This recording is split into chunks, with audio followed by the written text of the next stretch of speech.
Hey everybody, this is Sickless Shane.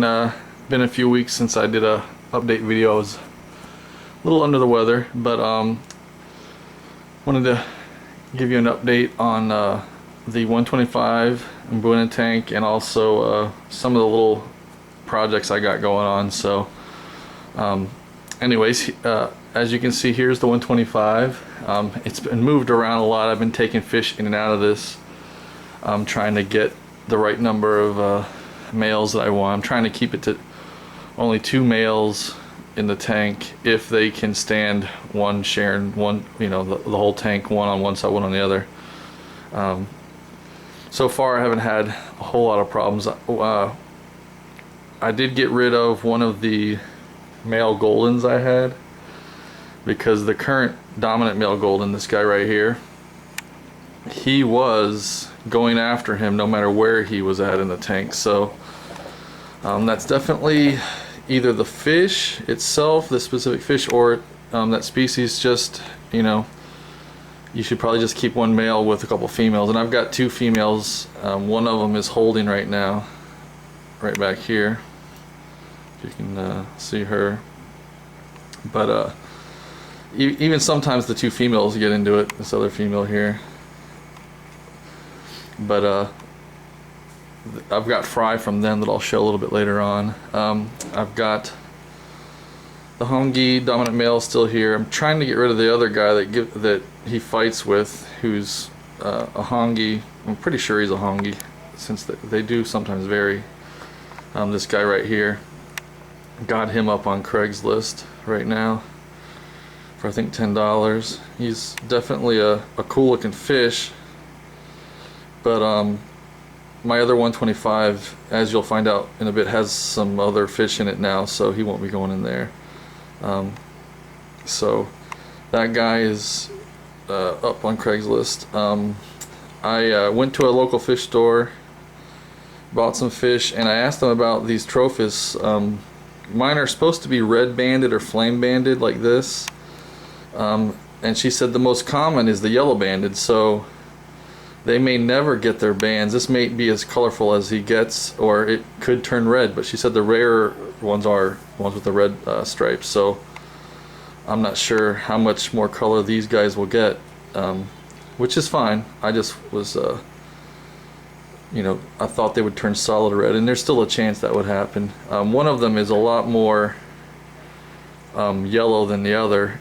I'm not sure. They had a couple different ones mixed in the same tank when I bought them. So some of them were red banded, or orange banded, flame banded. Let me show him. He's over here, or her. See, there's a lot more yellow to that guy.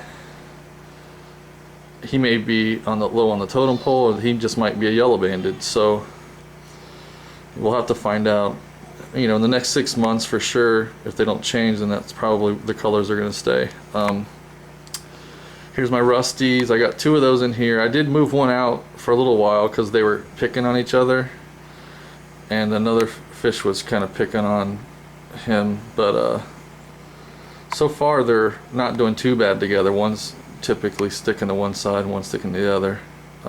That I think is the dominant one right there. Let's see, here's my male Kenyi. He thinks he's the bruiser in the tank. He chases the 2 females that I have pretty much all the time. I might have to get another female just to spread that out. But he does occasionally go up against one of these guys, and they won't back down. Just depends which spot they're over. If he's over his spot, he'll stand his ground a lot more. If he chases someone over into another person's spot, then they'll hold their own a bit more and push him back. So it's kind of, even people, you fight over your home turf a little bit harder than going to a visitor. Let's see here. I got rid of some one red zebra, and I got rid of one electric yellow, just because I had enough of them in here. I didn't need to. Trying to get more of the other fish and less of those, and they're the more timid of the ones I have. I got rid of 2 of my male Johannes because I had 4, and that was just too many for even for this size tank. They were the 4 of them were chasing each other around all the time. You know, really with 1 or 2 beating the other 3 up. Here's my bumblebee male. He has bred with the female, but she spit her eggs or she ate them or something. She just kind of didn't hold them, but you can see here he's turning much darker, and the water's a little bit dusty because I just cleaned the glass, so pardon the clarity. Here's my yellowfin, I should say, Bamba. He looks really cool. I've got 2 more of those as well. Let me see if I can find the female. There's the female bumblebee. Hopefully he'll breed with her again and I'll be able to get some fry out of her. Let's find the other. There's the other yellowfin Bamba, and there's a smaller one hiding around right here, right there. Hopefully one of those is a female. I'm pretty sure one's a male, but I'm not sure. You have to wait till they get a little bit bigger. As you can see, here's my white top Afra. Oops. This is that the 4-striper? Yeah. He is turning on his colors right now just because he's sharing the tank with the other one. So he's kind of claiming that spot over there, and the other guy's claiming this spot over here. And this is the guy's got like 5, 6 stripes. And he's pretty content with just holding the spot over here. I've got a female. Where is she at? I think yeah, that's her right there. I think that's a female. We'll have to see. I got that yellowfin Bamba and that other white top Afra, a third of each at the same time. So they're growing, and hopefully that'll be a female and kind of keep him in check. Maybe I can get some breeding from them. So far, the finnage and the way it's behaving, it's looking like a female, but you never know. Got one of my electric yellows just chilling out over here. I think that was a female that was holding recently, and then I stripped her, and she's probably just chilling out over there trying to recuperate her strength from not eating for about 18 days. Here's, like I said, one of the Johanni males. I just put the female back in here after her spitting her fry out. I'm gonna see if I can find her. She was hiding. Let's see. Anyways, I'll come back to her. Oh, there she is over here. Yeah, she's kind of chilling out over there too. That's the female. She had, I don't know, 10 or 15 or so. I couldn't count them. They all got spit out pretty quick and went and hid. So, but you can see how her stomach's kind of dips upward, and that male's already. That's not a male Johanni, but it's a Maggiano. But you can see right there how her stomach's kind of recessed from not eating. So hopefully she'll eat and put on some weight, and then the guys will go back after her. You can see here the difference between this guy and this guy, how their stripes are just so different. What I'm told is, and I got these guys when they were very, very tiny, and they were already colored, so I'm pretty sure that's a Maggiano. I got 2 of them. And see if I can find the other one. He's usually not too far from that one. Oh, there he is in the back. He's back here. But they're not really that aggressive at all compared to the Johannis. These guys right here are very aggressive. Those 2 are just kind of chill. You see they're eating algae off my decor right now. And that's pretty much what they do pretty much all day, graze. Here's a female Salisi. She's one of the dwarfs. Can't see her in the corner that well. My overflows there. But the male died. I'm still in the process of getting another one. I know who has them. I just gotta get the chance to drive down to pick one up. They're kind of not rare, but not a lot of people have those. and they usually have like one male and like 2 or 3 females, so I may get a male and a female when I go down, just so there's 2 females. My yellow tail Asai, they're doing pretty good. I know I have females, I just haven't had any breeding behavior. The dominant male, which I'm pretty sure is this guy, he chases them. Oh, this guy right here. He tries to, but so far not any takers, or maybe they just aren't ready. All of them are kind of takes their own time for the females to come around to producing the eggs, I guess. The Johannis I had were the last to breed, as far as the ones that have bred so far. So all the fish in my tank have bred that I know I have females, so minus these yellowtails. I'd also be interested in getting a female rusty. That would be something I'd be interested in as well. I have to look for them at the store. Let's see what else I have in here that I can tell you about. I think there's the female Kenya over here. And oh, there's the female hongi. She was pulled her out, and she spit while I was trying to catch her. So her fries are in here, and I know I've seen one very tiny one hiding in the cracks of all this old live rock that I had from an old saltwater tank, which is working out really well because there's tons of these little holes. I saw one in there the other day, and I know that I have one yellow lab fry that's in here that was spit out as well. It's gotten quite large. It's probably the size of a dime now, but I'm thinking that if any of these mothers spit in here, that 1 or 2 of the babies will probably survive just because of the amount of cover they have to hide. My male hongi's in here. There he is. He's one of my most colorful fish that I have. And I use him and the white top on my YouTube page. So they're actually from my tank, those 2 logos. That yellow fin bamba. I really like that fish. It's kind of different. But let me give you a quick overview of my little mini fish room that I'm doing. It's a work in progress, and it's not very pretty right now, but basically we have my little ISO tank for the mothers so they can spit their fry, and there's some fry in there right now that just came out in the past week. There's some, those are Johanni fry, those little guys right there. It's hard to see them. That's a Johanni fry, and these other guys are just some red zebra hybrids that are mating with that hongi type fish that I'm trying to get rid of, because he is not letting the red zebra or the male mate with the red zebras. He kicks them out. But that's that tank I have there. I'm going to probably put another one right here, so I'll have 2 down there. It's just a matter of time and money.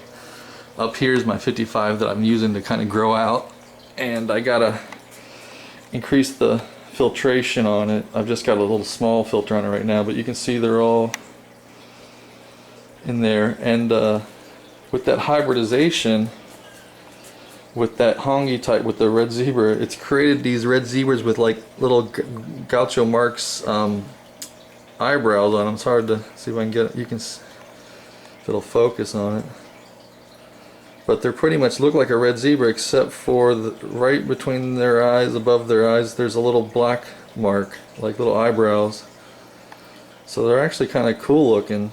I might keep one just to have one. But those are for, I think those are $1, because I don't really try to make money off of any of this stuff. Just a little hobby to cover some food and filter supplies. I got some yellow labs in here. These hongis, babies, I got 2 fry batches of hongis in here. There's one right there. And then I've got the goldens that are littered throughout. There's one right here. A few more. There's a bunch in there. but they're the most recently born as far as what's in that tank. But they're growing pretty fast. Those are the younger of the two Hongi batches, those guys right there.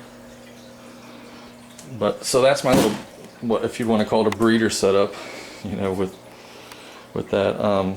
Then we have my 75 I just got, and I've just got some plants in it with a couple pieces of dead coral, and I've got just some minnows from this local creek to cycle it. And then because my dad, he caught them and he fishes with them, and he just wanted to see what their colors are, and these guys turn red behind their gills, and you kind of see that on here. That's hard to, because they move around a lot, but they get this red whenever they, I guess, come into breeding colors. But I just got them in there to cycle the tank right now. It's a 75. Got the 75 and the stand it's on for $30, which is a great deal. I had some glass covers on the top that weren't for it, but they work. So can't complain. This is the 55 that's going to be a sump. I'm just going to reseal it just to make sure. Even though it's going to be a sump, I just want to make sure I seal it just in case later I end up turning it into a tank. So I got the silicone gun out. I just got to go get some silicone, and got the razor blades. I'm going to go scrape it out and spend a couple days doing that, and then hopefully another week it'll be ready, filled with water.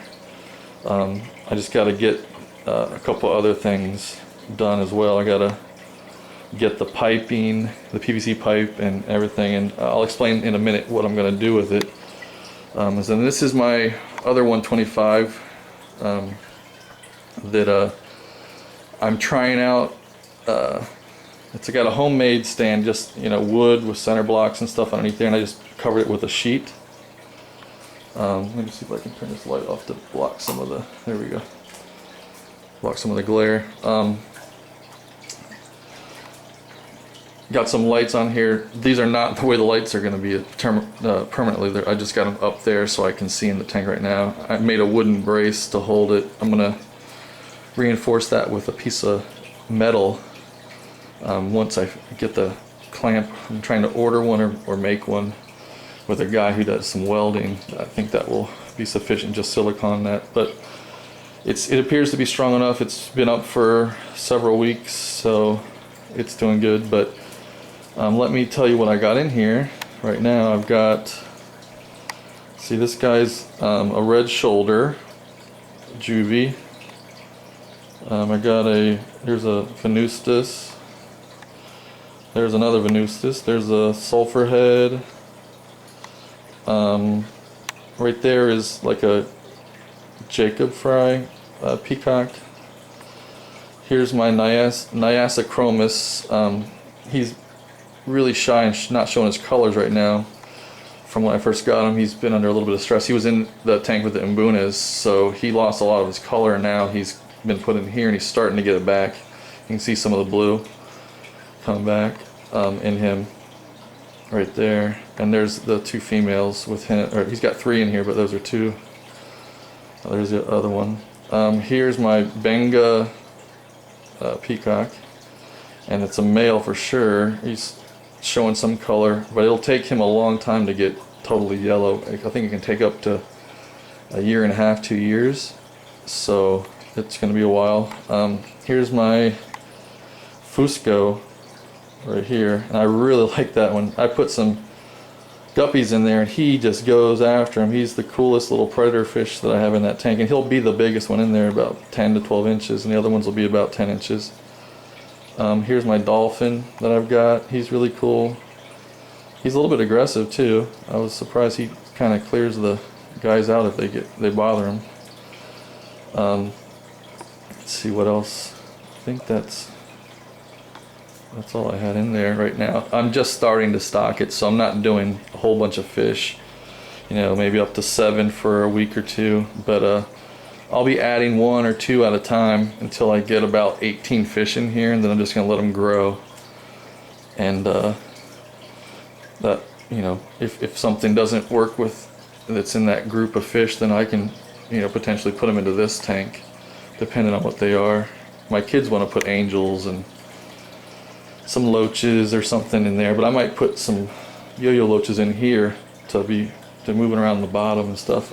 I just got to do some more research. I've seen clown loaches in with peacocks and stuff, but I want to do a little bit of research before I stick my yo-yo loaches. I've got them in another 55 upstairs, and they're pretty big. They're not bigger than these hats right here, but they're probably as long. They're just half as far as height and size. I've got it really open right now because I want them to get used to swimming around and that kind of thing, but I need to add an additional filter. I've got a canister filter on this one, but I want to add something to this end with some type of flow to give it some flow in there, so we can move around, and it'll take some of the surface tension away, and it'll let the oxygen exchange a little bit better. But what I'm going to do, getting back to the sump, is I'm going to have a overflow over here in the back over there that's going to overflow into this 75, and then the 75 will fill up with the overflow water from the 125, and it's going to travel across, and this 55 will be moved over here, or I might leave it here. Just depends on my risk factor of if I think it's going to get kicked. But then there's going to be an overflow on this end that will go down into here, and then I'll have some acrylic sections put in there, and I've got some, they'll show up here, but here they are, that I'm going to silicone into there and make the typical overflow design with the sump pattern down here, with it going up and over the walls like I did with the other 20 for the other 125. And then from there it'll come down, come across, and then it's going to get pumped back up into the 125, so it'll just be one circuit. I'm not sure how well it's going to work. I'm going to give it a shot just because I would like to just have one sump for both of them, because really this 55 is probably enough sump for both of these, because it's half or almost of this tank, and it's like 80% of this tank, so I think it'll work out. I'd rather have one pump, one light, than have to have two different pumps, two different sumps, two different lights. I'm trying to make it a little bit simpler, but that'll be in some follow-on videos underneath the project feed. But anyways, that's the update. It's a little bit lengthy video for today, but had a lot of information in it. If you guys have any comments or feedback, go ahead and post it. Remember, if you have a chance, subscribe, like. That way I can have some more incentives to post more videos, and hopefully your fish tank's coming along well. And if you have any questions on tanks or setups or anything, I'll definitely try to help you out. This is Cichlid Shane. Have a great evening. Bye.